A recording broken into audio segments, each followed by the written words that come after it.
E aí, Heron, tudo bem? E aí, bicho, beleza? Tranquilidade, Seja como é que você tá? bem-vindo. Graças a Deus, só tô cansado pra caralho, porque, pô, hoje eu fiz tudo errado, eu fiz tudo uma coisa. Sabe quando você não começa o dia direito, e você não para pra respirar, e você tem tudo marcado já, e tudo vai outro pela. Tipo dominó, sacou? Vai tudo dando errado junto. Tudo Eu certo, tô, tranquilo. eu tô me sentindo um grande fracasso, mas eu tô bem, cara, no geral. Graças a Deus, não tem nada pra reclamar. Também não, também, tudo certo. Que bom, bicho, que bom. Cara, só para avisar a galera aqui, eu conheci o Rodrigo, é, amigos em comum, né? Tipo, na night. Acho que na verdade, no dia que eu te conheci, você não tava nem sendo DJ, né? Foi lá em Trancoso. Sim, a gente estava no Réveillon de Trancoso, né? A gente tem um amigo comum, que é É, o Ronis Grace, né?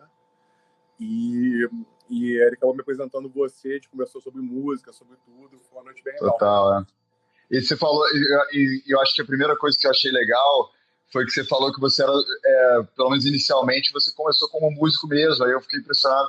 Que, pô, vamos dar para conversar sobre música com um DJ de eletrônica. Aí a gente trocou uma ideia de música não eletrônica. Eu digo isso assim, sem julgamento, né? Tipo, a gente conversou já sobre isso, mas eu digo isso porque eu sou um merda, tipo assim, eu não entendo sobre música eletrônica nada. Eu nunca. A questão assim, sabe, a gente não consegue entender sobre tudo. Tipo, sei lá, tem gente que não sabe o que é arte expressionista, a gente não sabe sobre tudo. Não significa que é ruim a parada, significa que o cara é ignorante. Então eu sou ignorante em termos de música eletrônica, então me sinto óbvio que quando a gente é ignorante sobre uma coisa, a gente julga as pessoas. Não é? Então eu pensei, pô, o cara entende de música. Mas foi ótimo conversar com você por causa disso. E na verdade, uma das razões que eu te chamei pra live, que você tem a cabeça muito aberta, sacou? Uhum. Como é que Não, foi foi um pra papo, você? Desculpa, não? não, foi um papo muito legal, né? Porque como eu tenho essa formação musical de guitarrista e tal, você também, a gente conversou sobre os produtores que você tinha trabalhado, etc. E eu sou muito ligado ao rock, né? Eu tenho toda a formação básica do rock. Tive várias bandas quando eu era mais novo e tal.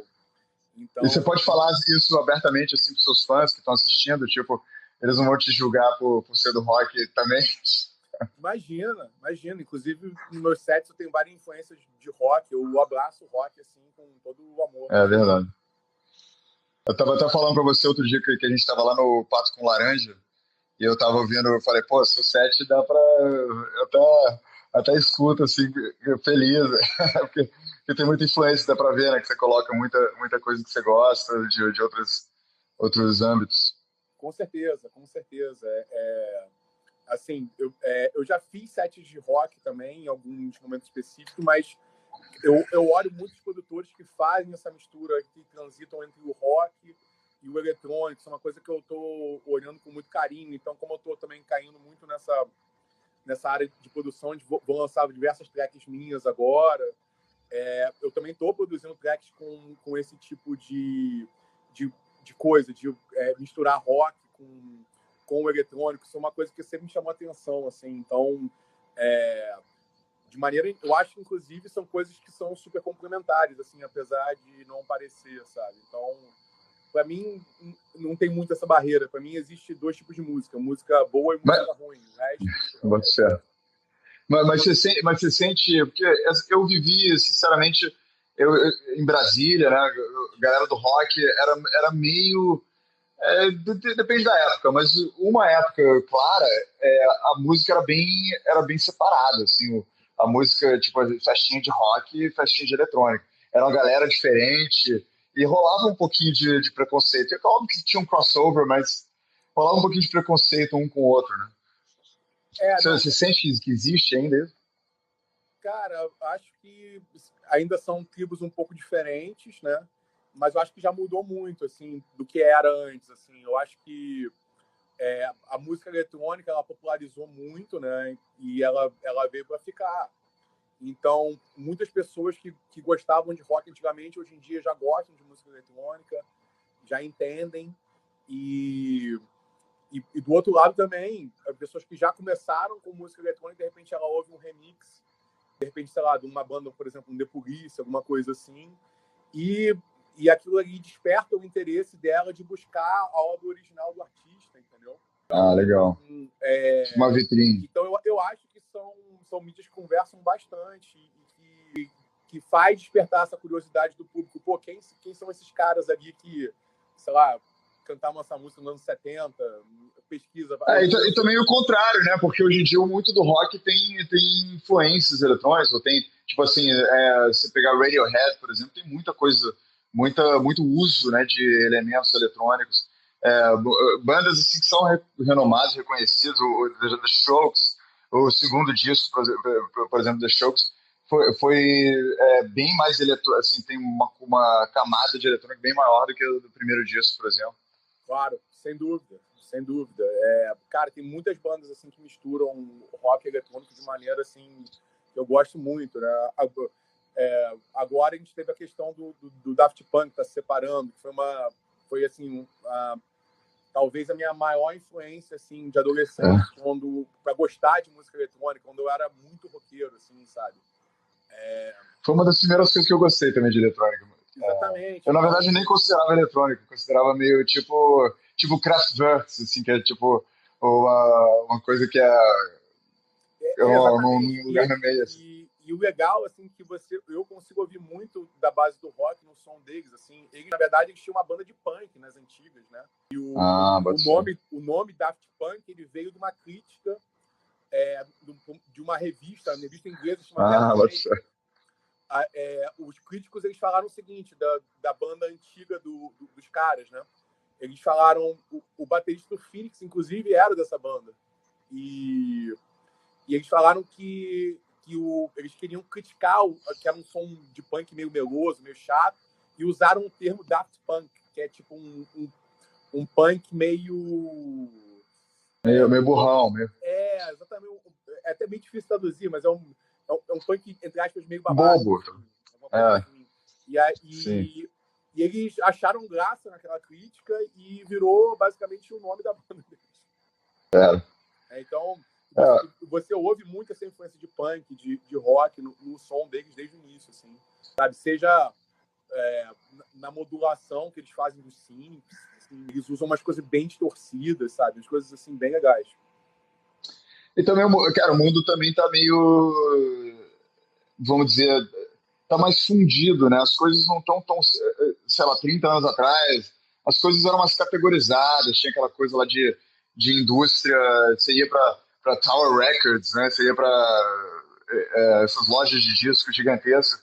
E, pô, já que você estava lidando com coisas físicas que precisavam de ambientes e lugares onde você ia, então tinha, tipo, a sala da música eletrônica, que era mais uma coisa mais moderna, e a sala do rock, sei lá, que as coisas eram mais segmentadas porque eram mais físicas também, né? E as pessoas literalmente tinham que escolher o lugar onde iam colocar o disco, né? Então você não podia botar um disco eletrônico numa sessão de rock, além da questão econômica, né? Tipo de lixar os mercados para poder criar, tipo assim, o punk foi criado, né, pela indústria pornográfica, né? Apesar de ter artistas punk autênticos e tudo mais, mas, porra, o movimento, aquela parada toda lá foi uma brincadeira da indústria pornográfica. E hoje em dia, por causa eu acho, na minha opinião, por causa da era da informação e também as paradas não são mais tão físicas, as coisas vão meio que se misturando, né? As pessoas vão experimentando. É mais fácil você pular cerca para outro gênero, talvez, né? Claro, sem dúvida. Eu acho que isso, a globalização da música e a digitalização dela acabou contribuindo um pouco para isso, dessa questão de quebra de paradigmas, né? Então, assim, antes era muito mais rígido, assim, essa coisa de estilos, mas se você pegar, assim, principalmente a galera que é mais percussora, assim, da música lá de trás, sempre teve uma barreira e sempre teve um momento de quebra. Então, você pega, sei lá, um cara tipo Miles Davis da vida, que era basicamente o epítome aí do jazz, né, e tal. E quando ele começou a querer misturar rock, ele foi rejeitado no início, etc. Mas ele praticamente criou um estilo novo, que foi chamado de fusion, né? Que é a fusão do jazz com rock. E daí em diante, eu acho que hoje em dia tá muito mais fácil você tá misturando estilos e criando subestilos, assim. O música eletrônica mesmo, a gente... É meio difícil até dizer o estilo que a gente toca, porque se você for pegar por classificação, você vai pegar ali provavelmente vai ter uns 30 subgêneros, assim, e todo dia surge um novo, sabe? E às vezes por questão de classificação, até mesmo nos sites vendem as músicas. Eu acho que a galera ainda tá na programação antiga, ainda não tem uma resposta nova para os tempos novos, né? Então a galera ainda está tentando categorizar eu mesmo eu não tenho uma sugestão sobre isso, mas as pessoas tentam, né? E eu acho que não é mais relevante assim para o público, né? Essa classificação, esse jeito de separar as paradas. Acho verdade que houve uma evolução muito grande nisso, no sentido das pessoas literalmente criarem subgêneros e vários outros tipos de classificação. Hoje em dia eu acho que está muito mais aberto. Então, antes era realmente, assim, como você falou, prateleiras assim, muito rígidas. Muito específico, né? E muito desenhar, tentar controlar, assim, inclusive quando ia lançar alguma coisa no mercado, as pessoas podiam falar, pô, você não é um artista disso, você não pode, tipo, toma cuidado, entendeu? Você não mexe porque os seus fãs têm uma expectativa X, você está tentando ser isso. Na sua label tem uma vertente, assim, um plano nesse sentido, não? Então, na verdade, a label, ela começou muito ligado a dois estilos, que é principalmente o Afro House e o Melodic House, né? Mas hoje em dia já evoluiu muito, então a gente gosta de diversos estilos, então a gente toca muito disco, ou no disco, a gente toca muito MPB, música brasileira. Inclusive, uma das coisas que a gente está fazendo com os lançamentos de produções nossas é fazer essa mistura do próprio Afro House, desse estilo que é bem batucado, veio lá da África e tal, tem expoentes aí com o Black Coffee, o Cabo Fierro, essa galera toda, e misturar também com o que tem de legal de africano aqui brasileiro, que você pega MPB, que tem coisa muito legal, que tem essa mesma origem, assim, né? E tem muita similaridade. Então, a gente está produzindo bastante conteúdo, misturando os dois. Ou, às vezes, a gente vai para uma linha mais house mesmo, aquele house, piano house mesmo, com teclado, etc. Então, a gente, principalmente na minha carreira... Como é que é piano house, só por curiosidade? É o fato de que você está fazendo uma melodia por cima de uma base eletrônica? Como é que é? Então, o house, quando ele surgiu lá atrás, né, ele surgiu em Chicago e era muita base eletrônica e tal, e aos poucos ele foi evoluindo para algumas vertentes. Uma das primeiras vertentes que teve foi justamente o piano house, que ele era basicamente uma música house, mas com uma levada de piano assim, muito característica, entendeu? Mas era pré-gravado, não era tipo assim. Porque o Daft Punk algumas pessoas fazem algumas coisas ao vivo, não tem uma onda assim? Olha, tem vários DJs, inclusive, que hoje em dia os caras nem tocam, entre aspas, com CDJ. Os caras tocam... Eles gravam, por exemplo, o Ableton, que é uma plataforma de produção. Eles têm as coisas pré-gravadas lá e ele tem vários instrumentos. Ele pode tocar o piano ao vivo, etc. Tem vários produtores muito legais. O Who Made Who, por exemplo, acabou de lançar agora no Circle. Eles são um exemplo aí de live. Basicamente, que os caras basicamente fazem toda a ambientação dele ao vivo. Tem um outro cara muito famoso também agora que está em moda, que é um som um pouco mais introspectivo, que é o Jan Blomqvist também. E N outros, assim, o próprio Circle, você pode ver o Circle do FKJ, que é um multi-instrumentista. Ele, na verdade, ele usa vários instrumentos, ele toca bateria ao vivo, vai agrupando as coisas, vai meio que criando a música ao vivo mesmo. É uma parada super legal, sabe? Super legal. Pô, isso é interessante. Porque, assim,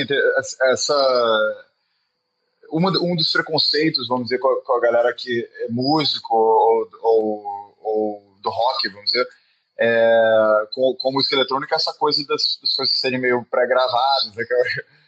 Eu acho eu vejo isso como novo, porque eu, na verdade, eu nunca vi isso muito ao vivo, essa coisa de tocar instrumentos e tudo.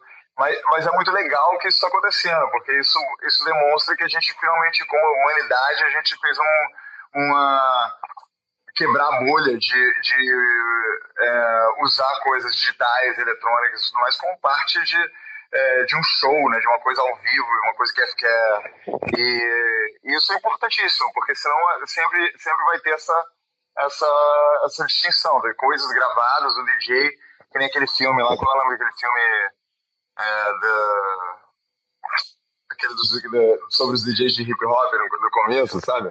Esqueci o nome dele. Putz, cara. O nome do filme esse é o... Não, do seriado. Desculpa, tem um seriado do Netflix. Bom, eu sei qual. Porra, porque eu sempre falo dele, agora não esqueci. Mas beleza. E isso mostra, tipo, eu antes tinha preconceito contra os DJs, porque eu não entendia muito qual era a arte. Depois que eu entendeu? Qual era o processo de produção e qual que era a parte que eles adicionavam pro show lá no momento, né? E com esse seriado, que eu esqueci o nome, eu entendi melhor essa parada de que começou com vinil, né? E de scratch o vinil, e usar as músicas e adicionar um backbeat de outra música, e regravar. Eu lembrei o nome da série, The Get Down, não é isso? The Get Down, exatamente. É isso. Exatamente. Porra, bem lembrado. Essa é uma série que fala da cena hip hop, é super legal. Muito bom. Mas, assim, a música sempre evoluiu na medida que houve demanda, assim, né? E o house ele surgiu muito em função de haver uma crise, digamos, com o disco, né? Que era a música que tocava na discoteca na época e tal. Enfim, é uma longa história. Tem até um documentário muito legal disso. Mas qual foi a crise? Qual foi a crise que rolou? Pois o que aconteceu foi que teve um DJ de rock que trabalhava numa rádio que era muito famosa, e ele foi demitido dessa rádio. E aí, quando ele foi demitido, ele meio que fez um movimento chamando as pessoas que ele conheciam da rádio, etc., para fazer um movimento contra a disco music. E várias pessoas fizeram parte desse movimento. Eles foram até para um estádio lá, se não me engano, em Chicago mesmo, para queimar uma série de discos. Foi um evento até meio antissemita, assim, foi terrível. Porque eles pegavam qualquer coisa de cultura negra e queimavam, etc. Coisa assim, nada a ver. Que isso, sim. Tem até um documentário que chama Pump Up the Volume, que é um tô ligado. 6 partes em inglês, cara, que é maravilhoso. Ele conta em detalhes essa história. Eu acho que quem quiser ter mais ideias sobre esse conteúdo, vale a pena assistir. Ele conta a origem do house e ele vai até o início das raves lá na Inglaterra, que é lá pro início dos anos 90. Então, ele pega, assim, o finalzinho dos anos 70 até o início dos 90, ele conta a trajetória inteira da música eletrônica até lá. Bota fé. Pump up the volume, galera. Muito legal. Mas aí, o que aconteceu foi isso. E aí, a partir desse movimento, os clubes começaram a rejeitar a disco music, rádios pararam de tocar disco music. E aí, literalmente, os DJs, o pessoal que tocava na noite, começou a não ter material, entendeu? Pra tocar. Novo. Caraca, sério? Tipo assim, tão grave assim? E o house, ele veio disso, porque basicamente o pessoal da disco ele ia pro estúdio, ia gravava bateria, gravava baixo, gravava guitarra, e os DJs eles não tinham esse know-how. Então, eles já tinham umas drum machines na época, que eram mais básicas, né? Você conseguia botar as batidas básicas ali, e você botava um vocal em cima. Então, todos os houses assim, iniciais assim, de Chicago, eles são bem básicos, assim, com batidas e vocais assim, meio que repetitivos, né? É engraçado isso que você está falando, que tipo assim, muita coisa que é legal, que entrou dentro do espectro da música, da cultura humana, veio de uma espécie de fracasso, assim, né? Tipo, não consegui fazer alguma coisa tipo assim, eu não consigo tocar as músicas, aí eu dou um jeito, né? Então você faz uma gambiarra e cria um novo sistema, um novo jeito de agir. Aí, exemplo, assim, tipo, Paul McCartney sempre queria fazer, ou os Beatles, no geral, queriam fazer músicas mais... Eles gostavam muito daquelas músicas de show tunes, de Frank Sinatra, essas coisas assim. Só que eles eles queriam fazer show, eles não tinham como ter um Big Band, entendeu, lá em Liverpool. E eles não conseguiam fazer isso. Aí eles foram fazer Skiffle, que era aquela coisa mais country. Eles improvisaram o que era possível na época. E o termo house music, ele vem justamente por isso, porque você tinha essa casa que era de periferia, de negro, em Chicago. E ele chamava The Warehouse, né? E alguns desses DJs já produziam esse material próprio e tocavam esse material lá. E aí, de tanto o pessoal falar The Warehouse Music, acabou depois sendo simplificado para The House Music. Entendeu? Era por causa de um lugar físico desse warehouse? Físico. Era uma... Então Deep House vem porque era feito no sótão, não? Como é que é? Não, esse não era o único. Não, tô falando Deep House, depois que Deep House veio depois. Bem depois. Mas não tem nada a ver com warehouse, só porque era feito num lugar bem distante. O nome House Music foi... ele assim, tem vários historiadores que contestam, tem aquela história. Mas uma das histórias mais aceitas é essa, que é a questão do warehouse. clube que chama The Warehouse, que foi um dos percussores desses DJs tocarem house music lá em Chicago, que era um clube de periferia, de negro. E vários desses DJs já tocavam nesse clube, e aí as pessoas falavam The Warehouse Music, e depois passou a ser simplificado para The House Music, né? Só para avisar para o pessoal que a produção está me dizendo aqui que Pump Up the Volume tem na Amazon Prime, se quiserem assistir. Sim, um super documentário para quem quer conhecer. É em 6 partes e deve ser umas 6, 7 horas de documentário no total. Cada um deve ter mais ou menos 1 hora, alguma coisa. Mas para quem gosta de música eletrônica, quer conhecer essa trajetória, é um super documentário. Me fala da sua trajetória, assim, em termos de sair e descobrir a música eletrônica, assim, tipo, quando você começou a sair mais do rock e se abrir e entrar, como é que foi esse processo psicológico, sentimental e histórico, né, na sua vida? Então, eu viajava com a minha família e tal para a França, quando eu era mais novo, adolescente e tal. E eu tinha um pessoal, assim, um pouco mais velho, que eram amigos, assim, vizinhos meus e tal, que, inclusive, tinham família lá na França. E a gente sempre... eu sempre ficava em Paris alguns dias e tal. A gente, normalmente, ia até para... Enfim, para fazer esporte e tal, neve, essas coisas. E o que aconteceu foi que, numa dessas vezes, lá para 96, 97... um desses amigos me sequestrou ali e tal, era novo, com o meu irmão, com o pessoal, e a gente foi e me levaram para alguns clubes de lá, e aí eu fissurei naquele som, e isso foi o primeiro contato que eu tive com a música eletrônica mesmo. E na época era o que? Era trance, era house, o que era? Cara, era o drum and bass?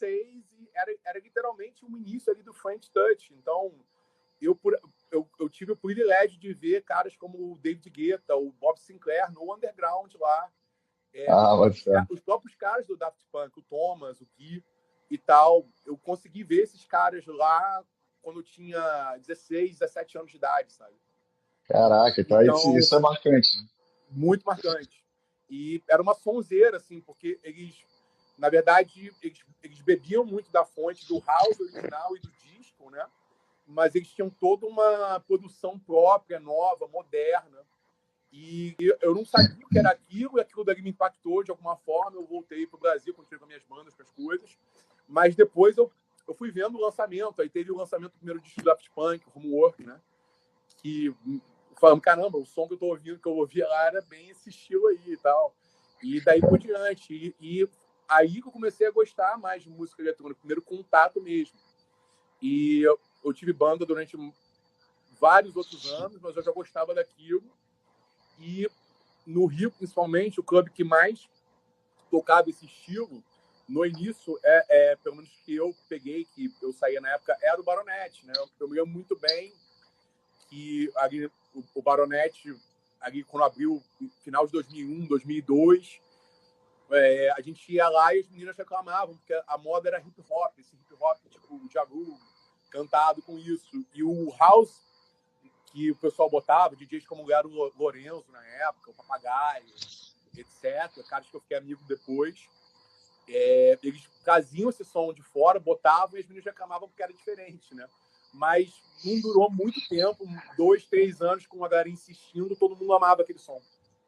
Mas não foi porque começou a ficar famoso no mainstream, assim, porque normalmente é assim, a galera só dança porque. Também, mas é a questão de cultura também. Eu acho que as pessoas, principalmente quando saem, elas esperam muito ouvir as coisas que elas já estão acostumadas a ouvir. É familiar, playlist, etc. Não são todas as pessoas que têm a cabeça aberta para ouvir algo novo. Então ela tem um instinto inicial de meio que rejeitar aquilo que ela quer ouvir, simplesmente porque ela já ouvia antes e tal. Mas a partir do momento que ela abre a cabeça e deixa rolar, cara, Eu já sofri muito por isso, porque assim, sendo um artista novo, você tocando coisas novas, tipo, a galera só quer coisa familiar, aí você lá, você tá suando, assim, pô, eu vou mostrar minha composição. total. Aí você toca e você olha o cara da galera, pô, vou buscar uma cerveja. Tipo, aí você desmorona, né? Tipo, psicologicamente, pô, é muito Não. difícil Na época que eu mostrar uma tinha, parada nova, né? na época que eu tinha banda, eu passei muito por isso também, porque a gente fazia um trabalho muito autoral. Claro, a gente fazia covers também e tal, mas óbvio, você passa um pouco por isso também. Então, normal. Mas é questão de cultura, cara. Na minha opinião, é repetição, né? Não tem muito mistério. Você tem um hábito e você repetir ele, você repetir ele. Então, assim, o que eu vejo é que o que a gente começou há 5 anos atrás com a label, com tudo, de música eletrônica, esse estilo está muito mais difundido, assim, do que era na época. Então, na época... Mas você vê show, assim, você faz. Você toca coisas suas e você toca coisas dos outros ainda, né? Tipo, só uma curiosidade, era a minha impressão. Claro, não, total. Então, aí assim, aí a pergunta é tipo, se você é, é, você usa, vamos dizer, uma festa para lançar coisas, para entender se deu certo, ou você espera, sei lá, lançar digitalmente, se deu certo, aí você usa. Como é que é essa dinâmica? Então, na verdade, um dos principais trabalhos do DJ, que eu acho que nem todo mundo consegue entender, é a pesquisa. Então, você tem que estar fazendo uma pesquisa constante. Então, não é simplesmente você chegar ali e tocar aquelas 2 horas, mas toda com a bagagem musical que você pesquisou antes, para você estar ali naquelas 2 horas e estar entregando aquele conteúdo para as pessoas, entendeu? Então, isso é uma coisa que eu principalmente aprendi ao longo do tempo que eu decidi realmente enveredar para esse caminho de se tornar um DJ. E é isso, eu invisto muitas horas em pesquisa, olhando todo tipo de site, todo tipo de referência, os artistas que eu gosto, o próprio sites, assim, SoundCloud. Por exemplo, SoundCloud é um Tem lugar muita onde coisa independente. você consegue... porque, por exemplo, no Spotify, para você botar uma música lá, ela tem que estar autorizada pelo artista original. Então, se, por exemplo, fizer um remix seu, você teria que me autorizar, aí eu tô lá. Já no SoundCloud isso não é necessário. Então, lá no SoundCloud você tem o que a gente chama muito de bootleg, que é, digamos, as músicas não oficiais. E a quantidade de bootleg que tem lá, de músicas não autorizadas, de produtores assim que não são tão conhecidos, mas são maravilhosos, você pode ouvir. Pô, isso é muito bom. É Isso é enorme. muito bom. E, cara, e o hip hop e a música eletrônica evoluiu disso, né? Porque, tipo assim, hoje em dia as coisas são tão controladas, né? A tecnologia de copyright ficou tão inteligente, né? Que, porra, é até difícil desenvolver esse tipo de coisa, né? Por isso que precisa de refúgios. lugares como o SoundCloud, nem sabia que o SoundCloud deixava esse tipo de coisa, mas a gente precisa, porque senão aonde você tem espaço para criatividade, porque assim, uma coisa é a propriedade intelectual, né? Tipo, porra, proteger o incentivo do artista para produzir mais. Eu até tenho uma live com o Fábio Pimentel, que é um advogado, é um dos maiores do Brasil de propriedade intelectual. E ele, durante a live, ele me convenceu de que eu sou meio pirata, assim. Apesar de ser músico, eu tenho músicas pô, que já entraram em filmes, que já, porra, é, já foram de playlist da BBC e eu podia ganhar. É, ganhei um pouco de dinheiro, uma bicharia, né? Porque eu tenho poucas músicas, mas eu ganhei alguma coisa. Mas mesmo assim, eu digo, cara, eu prefiro a parada pirata. Por quê? Porque eu acredito que usem minha música para criar novas coisas. E acho que a cultura tem que girar é minha responsabilidade é trazer mais valor. Então, fazer show, trazer mais valor, melhorar minha música, sei lá, fazer uma nova música para poder ganhar dinheiro. E a indústria, obviamente, não pensa assim. Esse advogado até me convenceu que existe uma razão para existir propriedade intelectual. Só que realmente, como é que chama? Cramp, dá uma quebrada na criatividade. Né? Ah, sem dúvida, sem dúvida. Assim, principalmente a música eletrônica começou muito de samples de músicas que já existiam, né? Que é uma coisa muito usada até hoje e tal. Assim, com essa lei de copyrights, assim, ficou, digamos, um pouco mais chato de se fazer isso, mas em compensação também criou-se uma regulação para que essas pessoas que criaram originalmente pudessem ganhar. Isso é um ótimo ponto. Tem uma faca de dois gumes aí que é interessante. Acho que tem um lado bom e o lado ruim. Sim, muito interessante. Eu já estava aqui reclamando, mas você está certo. Assim, quando a gente vê evolução cultural, né? A gente sempre vê essa coisa. Tipo assim, no início a gente julga como uma coisa ruim, depois aparece uma coisa boa. Um exemplo é tipo, o exemplo contrário do que você acabou de falar. Quando chegou o MP3, aí o Metallica, como é que chama? Prosecute, como é que chama? Sul? Como é que fala em português? Fez uma coisa legal contra. Caraca, deu um branco. Contra o Napster, né? Assim, na época eles foram muito julgados assim, como mercenários, etc. e tudo. E tiveram uma imagem muito arranhada, né? Mas, em compensação, ele criou-se uma discussão que depois fez muito sentido lá na frente, né? Processou essa palavra que eu estava procurando. O Metallica processou. Porque na realidade, assim, internet é muito isso. Você, inclusive, o Spotify, inclusive, a história dele é muito assim. Principalmente os países, assim, por exemplo, a Suécia é um país que ele teve uma infraestrutura de internet investida pelo governo de muita qualidade. Aí todo mundo tinha internet de alta velocidade, entrava na internet e literalmente não tinha muito o que fazer. Então, o que aconteceu? Os caras começaram a criar os próprios serviços para os usuários usarem. E aí começou a criar os serviços piratas. Aí você vê Casar, todos esses negócios, tudo. Caraca, ele é um Casar. Tudo sueco. Você lembra qual que era o melhor de todos? Vou te fazer um trick question. Qual que era o melhor programa desses de file shares? Cara, sua opinião, sei lá. Eu peguei bem o início do Napster. Então, eu posso dizer, para mim, na época, assim, era isso. Porque, assim, era o Napster. Mas você lembra de um chamado SoulSeek? Lembro. Cara, SoulSeek é isso que eu amava, que você achava as paradas mais obscuras do universo. Porque eu acho que eles inventaram um esquema de você poder entrar na pasta. Em vez de, tipo assim, o casar, você tinha que falar, não, eu quero share essa pasta aqui. No SoulSeek você podia falar, eu quero share meu HD, sacou? Aí a galera podia entrar, aí achava umas loucuras. Exatamente, loucura, cara. Não, teve depois o Audio Galaxy, né? Que era uma Audio Galaxy, que era online. Porra. Era um browser, né? Exatamente. Era um browser. E aí depois vieram os torrents, né? Que os torrents estão até hoje, né? Os torrents vingaram. Até hoje, né? Então, Mas, por exemplo, os torrents, eles supriram a coisa de... O lance do torrent que é meio pirata, assim, no sentido de que você não precisa de uma plataforma específica. Então, o torrent é um formato, na verdade, né? É um file type, né? Que você pode... O grande lance você pode usar dos outros é que ele descentralizou os servidores, entendeu? Exatamente. Ele fez tipo blockchain. Mesmo. Então, isso é muito legal.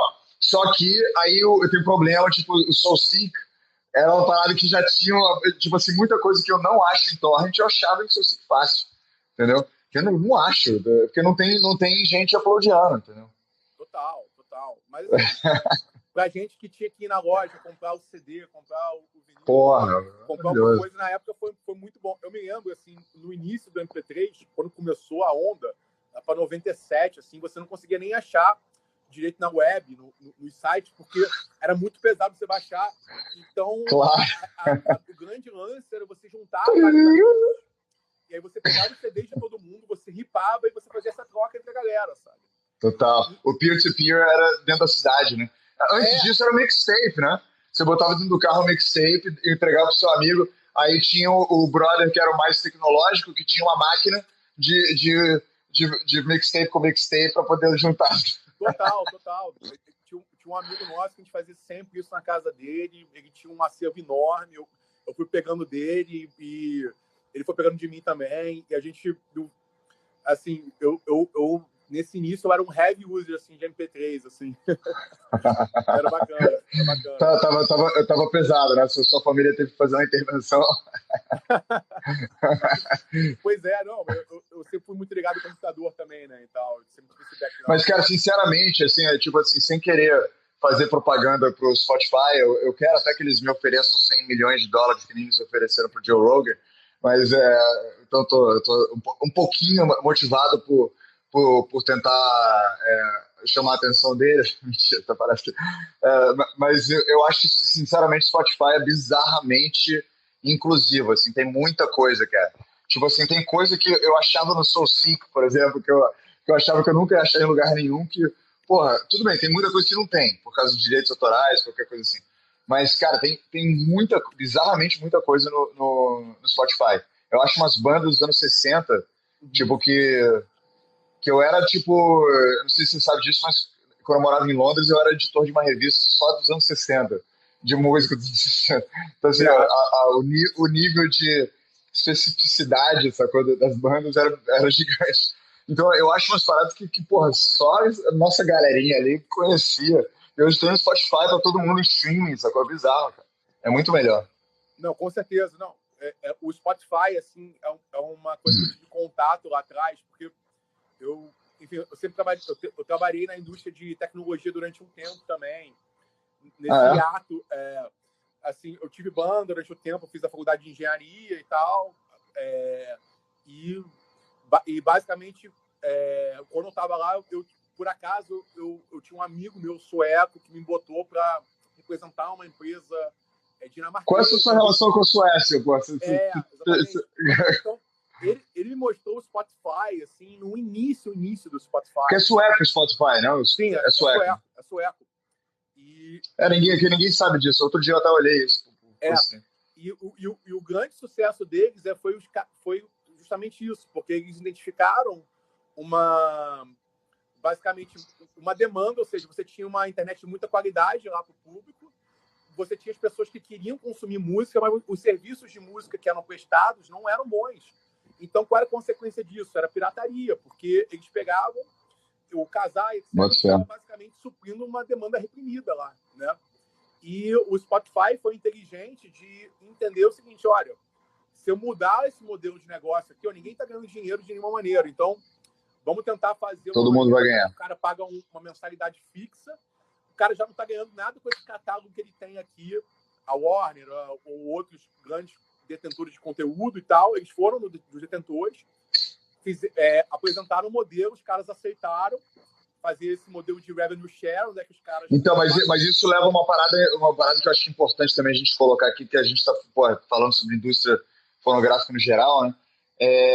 Cara, tem uma parada que aconteceu com a Netflix que não aconteceu com o Spotify, que eu acho que é ruim, é uma coisa ruim, que é o seguinte, a Spotify, já que tinha o monopólio das grandes, dos Big Three, né, da Warner, Universal e Sony, de music label, né, na hora de fazer essa negociação que você está falando que a Spotify fez para poder pegar os direitos e ter o acervo musical para poder lidar com, para poder oferecer isso para o público, era um bom negócio para as gravadoras, só que as gravadoras já estavam indo à falência por causa do MP3, Sim. entendeu? E estavam sendo sustentadas pelas outros departamentos dessas grandes marcas, né? Porque Sony, Universal e Warner são marcas de tudo, né? Sim, sem dúvida. De multimídia. Aí o que aconteceu? Eles tiveram que costurar relações com essa galera esses Big Three e o artista ficou em último lugar, sacou? Por quê? Porque as gravadoras estavam já em falência. Então eles tiveram que pegar todo o revenue que o Spotify dava para eles e segurar, e aí, tanto que teve até a Taylor Swift processou o Spotify, porque mesmo a Taylor Swift era 1% da galera e não ganhava quase nada, entendeu? Aí o que aconteceu? A Netflix, por exemplo, não tem isso. Por quê? Porque a Netflix começou a produzir filme. Aí aconteceu no começo a mesma coisa, aí os artistas começou a ter uma meio que falência, decair o cinema, etc.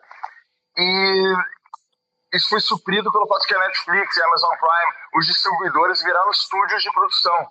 E a Spotify não virou, até onde eu sei até agora não virou, porque para poder conseguir esses catálogos iniciais tinha muito monopólio. Eles fizeram deals de que eles não podiam produzir música, entendeu? E isso é super complicado para o artista, porque hoje na indústria fonográfica, o artista não tem revenue stream a não ser show, entendeu?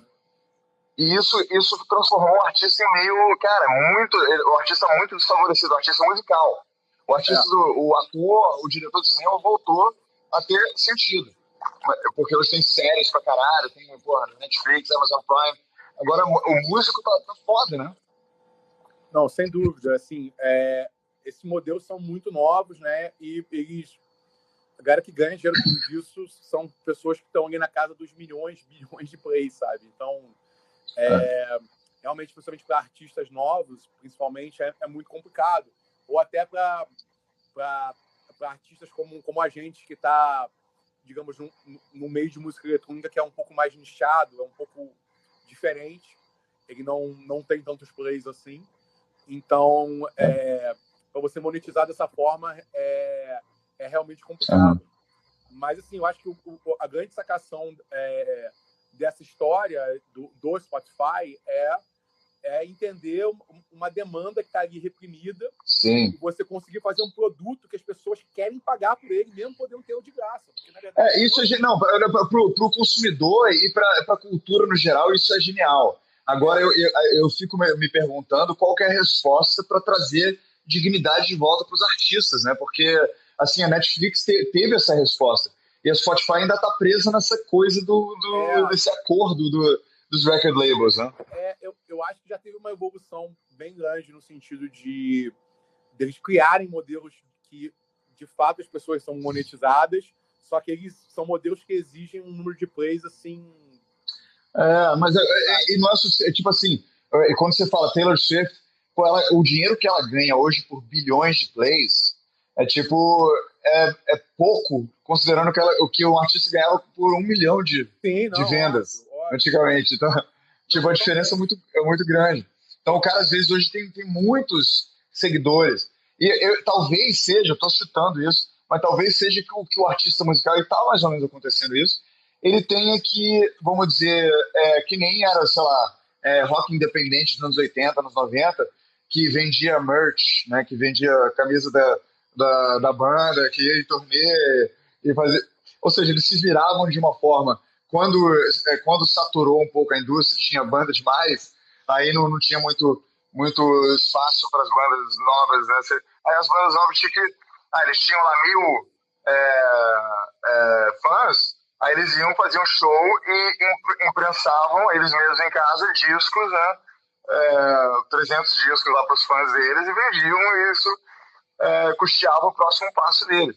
De repente, na nossa era, é o que os músicos têm que começar a voltar a ser mais... Já estão começando, né? A ser mais hands-on, né? Tipo assim, participar mais da carreira e fazer diferentes coisas e fazer malabarismo, o que seja, e ser influenciador. E assim, se você tem 10 mil seguidores, pô, faz alguma coisa que você consegue vender aí para 5 mil pessoas. Tô piscando a tela, não sei o que tá acontecendo aqui. Tá tudo certo aí?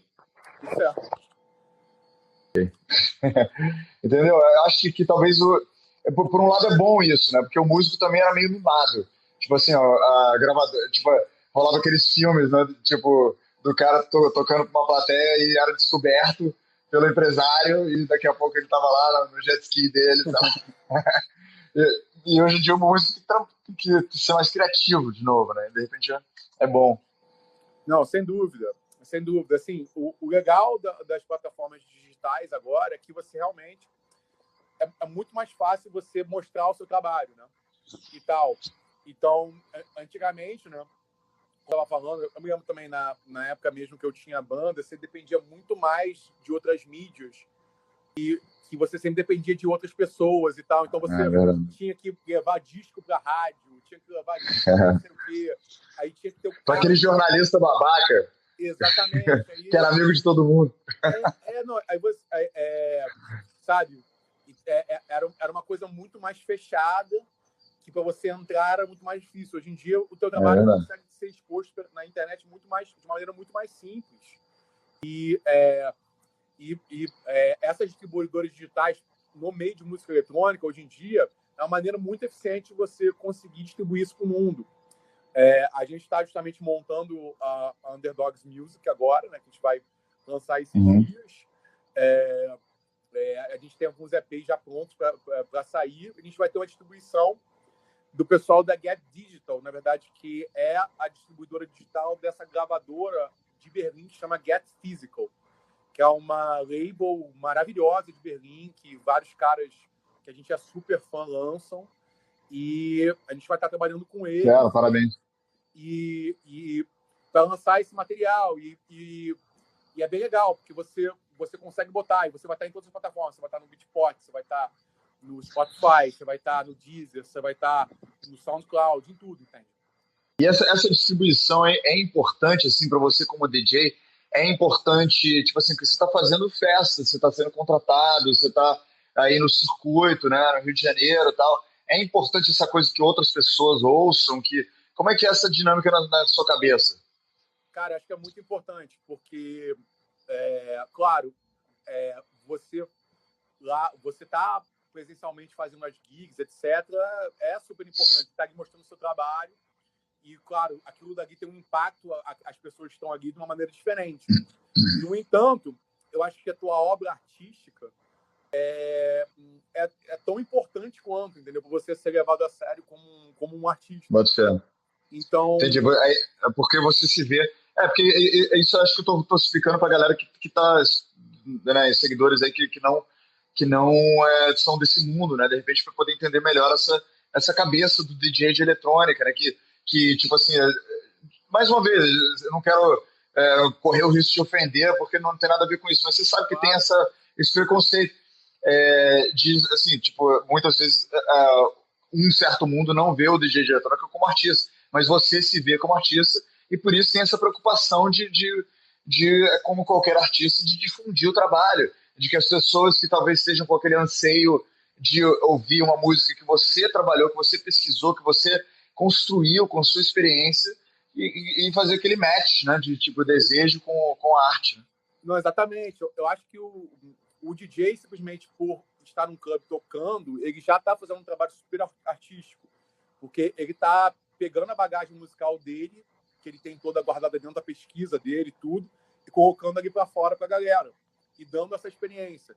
Então, só dele estar mixando e fazendo uma experiência musical diferente daquele momento já é algo extremamente artístico. Então, no meu modo de ver, muitas pessoas não percebem assim. Além de compor a obra, né? Mas é isso que eu estava falando no começo, até o DJ de hip hop que só tá meio que juntando elementos, ele tá fazendo uma performance, Nossa, uma coisa... tem DJs de hip hop maravilhosos, que, pô, os caras fazem, sabe, tem uma técnica super refinada, o cara vai fazer scratch, ele mistura... E é uma espécie de alquimia, né? Eu tava falando com o Henrico de Pauli, que é um engenheiro de som maravilhoso, e ele me deu esse insight, cara, que é tipo uma parada, tipo, uma espécie de alquimia, tipo assim, um som gera um efeito na pessoa, e você tem que ter a noção de que efeito gerou para escolher qual que é o próximo som. E às vezes você faz isso em tempo real, né? E você fala, pô, wiki, wiki, wow, wiki. Não, Esse é o momento do uou, né? Tipo... Não, total, assim, quando você começa a trabalhar nisso, mixagem, você aprende, de repente, a mixagem básica, parece que é uma coisa até razoavelmente simples, mas, na verdade, isso aí pode ser levado a níveis, assim, muito mais complexos. Então, toda música tem várias frequências, tem vários elementos que aquela produção tem, e você tem que saber combinar tudo isso, você tem que saber combinar os tons, você tem que saber combinar tudo de uma maneira muito interessante. Você pode... O CDJ, hoje em dia, dá recursos que você praticamente sozinho. Você pode ocupar hoje em dia, eu considero que o DJ, um bom DJ, ele é melhor do que a maioria, ou boa parte dos instrumentistas, né? Porque o instrumentista tá com um instrumento muitas vezes mais simples do que o DJ tá. Tipo, o DJ tá explorando mais elementos. Eu vejo o CDJ ali como um instrumento musical mesmo. Do mesmo jeito que eu quando era adolescente, eu pegava a guitarra, fazia os exercícios lá de digitação, paletada, etc. Você chegar e você pegar e parar, aprender o CDJ, ficar estudando, etc. Para mim, principalmente no início, foi muito importante isso. Então, aprender com a galera que era realmente muito boa, fazer exercícios de você treinar o teu ouvido, para você conseguir... muito bom isso.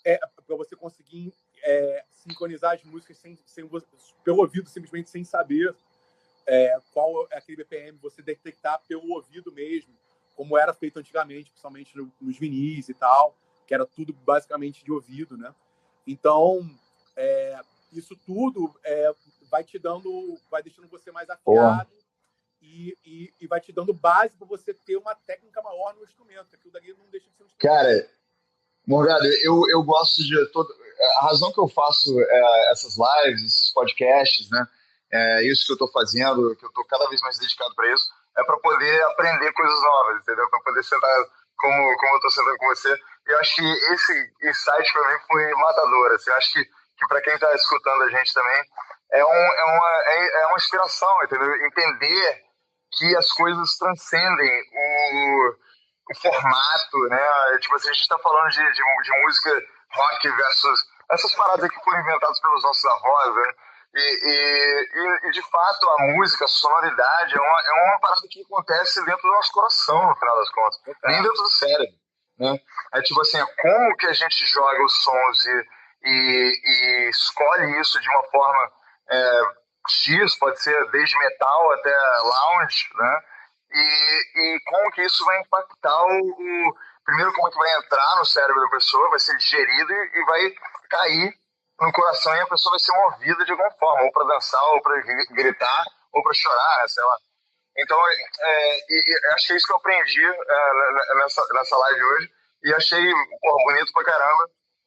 Essa mensagem, a gente está acabando nosso tempo aqui. Eu queria que você, antes da gente, primeiro eu queria te agradecer por aceitar o convite, te agradecer por sempre ser um anfitrião, um cara generoso, um cara, como chamam, Lorde, né? Lorde S, um cara Lorde, um cara que sempre se preocupa, o Morgado tá sendo DJ, ele se preocupa se a pessoa, se tá sozinho, se alguém apresenta os amigos, pergunta se precisa de alguma coisa, um cara assim, um grande cavalheiro. E enquanto ele tá trabalhando, enquanto ele tá tendo que concentrar, ele escuta as pessoas falando merda no ouvido dele, sempre sorrindo, sempre sendo muito gente boa. Então eu queria te agradecer por ter aceitado e por ser essa pessoa maravilhosa aí, sempre que a gente se encontra quando você está trabalhando. E te deixar nesse espaço aí para você divulgar suas marcas, o que você tem feito, sites e tudo mais, para o pessoal que está ouvindo descobrir. Ó, obrigado pela oportunidade, pelo espaço. O bate-papo foi muito bom. E, na verdade, a gente tem essa label que chama Underdogs, né? Uma label que eu venho trabalhando já há 5 anos aqui no Rio de Janeiro e também Brasil. A gente faz uma série de eventos. Agora os eventos estão parados, então a gente está focando principalmente nessa parte da record label que a gente vai lançar. Em cerca de 2 meses a gente lança o nosso primeiro EP pela Underdogs Music, né? E vocês podem seguir ali, @underdogsofmusic. Aqui no Instagram, tem no Facebook também. A gente tem lista de Spotify, etc. Ali no próprio Instagram você vai ter um Linktree que tem tudo direcionado lá. Fera. Mais fácil. Ótimo, perfeito. Como um bom entendedor da tecnologia, você facilitou para todo mundo. Beleza, bicho. Então, muito obrigado. É isso. Boa noite a todos. Muito obrigado pela participação e de todos que estão aí assistindo. Valeu, tchau, tchau. Abração. Valeu, boa noite. Tudo de bom.